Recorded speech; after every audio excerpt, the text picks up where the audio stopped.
Iran Israel America जंग में बड़ी अपडेट है और बड़ी अपडेट है मोसाद चीफ डेविड बर्निया को लेकर। ईरान का दावा है कि अब मोसाद चीफ का खल्लास कर दिया गया है, उनकी जान ले ली गई है। ईरान की तरफ से लगातार पोस्ट शेयर की जा रही है। ईरानी समर्थक कह रहे हैं कि मोसाद के चीफ यानी कि अब अमेरिका की इजराइल की जो कहीं ना कहीं लगातार जीत वाली खबरें आ रही थी उस पर ग्रहण लगाती नजर आ रही है ईरानी आर्मी। ईरान कितनी सच्चाई है इन दावों में, क्योंकि एक ऐसा वक्त जब चौतरफा बात चल रही है, अफवाहों की बात चल रही है, तमाम बड़े लीडर्स के मारे जाने की, यहाँ तक कि नेतन्याहू के मारे जाने की भी खबर आ रही है, यूएसएस अब्राहम लिंकन के डूबने की खबर आ रही है, वहां पर मोसाद चीफ के मारे जाने की खबर में कितनी सच्चाई है इन दावों में, क्या सचमुच ऐसा कुछ हुआ है, जानिए हमारे इस रिपोर्ट में। सोशल मीडिया पर एक चौंकाने वाला दावा फैल रहा है।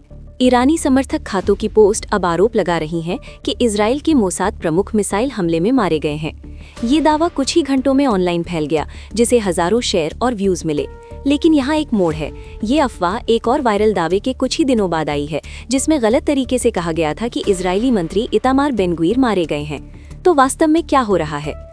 कई ईरानी समर्थक सोशल मीडिया खातों के अनुसार इजराइल की मोसाद खुफिया एजेंसी के निदेशक डेविड बार्निया कथित तौर पर मोसाद मुख्यालय को निशाना बनाकर किए गए एक सटीक मिसाइल हमले में मारे गए थे। कुछ पोस्ट में दावा किया गया कि यह हमला हर्जिलिया में हुआ, जहां मोसाद का मुख्य परिसर स्थित है। अन्य लोगों ने दावा किया कि ये तेल अवीव में एक उच्चस्तरीय बैठक के दौरान हुआ। एक वायरल वीडियो में तो यहाँ तक दावा किया गया कि हमले में बार्निया का शरीर पहचानने लायक नहीं रहा। ये वीडियो एक्स, टेलीग्राम और यूट्यूब जैसे प्लेटफॉर्मों पर तेजी से फैल गया, जिसे लाखों बार देखा गया। लेकिन ये इस तरह का पहला दावा नहीं था। इससे पहले इसी तरह की पोस्ट प्रसारित हुई थी, जिनमें कहा गया था कि इजराइल की राष्ट्रीय सुरक्षा मंत्री इतामार बेन-ग्वीर अपने घर पर एक ईरानी मिसाइल हमले में मारे गए थे। ऑनलाइन ऐसी तस्वीरें और वीडियो दिखाई दिए जिनमें उनके निवास पर विस्फोट जैसा कुछ दिख रहा था। हालांकि जांचकर्ताओं ने बाद में पाया कि फुटेज पुराना या असंबद्ध था, जिसमें बेन-ग्वीर की पिछली कार दुर्घटना के क्लिप भी शामिल थे। अफवाहें यही नहीं रुकी। एक और वायरल दावे में कहा गया कि इजराइल के प्रधानमंत्री बेंजामिन नेतन्याहू के भाई ईदो नेतन्याहू भी तेल अवीव में एक हमले में मारे गए थे। उस दावे को भी जल्दी ही खारिज कर दिया गया।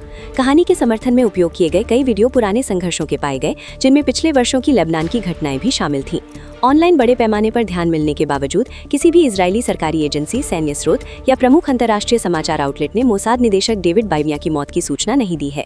फैक्ट चेकिंग संगठनों ने विश्वसनीय सबूतों की कमी और असंबद्ध फुटेज के दोबारा इस्तेमाल की ओर इशारा करते हुए दावों को गलत या असत्यापित करार दिया है।